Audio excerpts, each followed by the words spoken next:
He came from the US with a broken screen. Yeah, he said the screen got spoiled while in his pocket, so we're going to be replacing this iPhone XS Max screen with a brand new one. It's fixing time.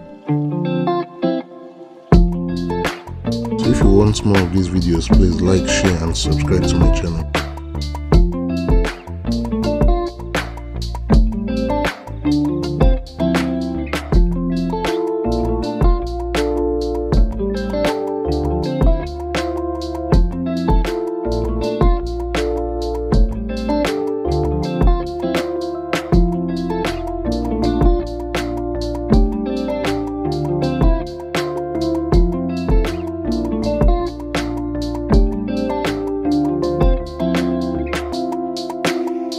As you can see, the screen is now working perfect.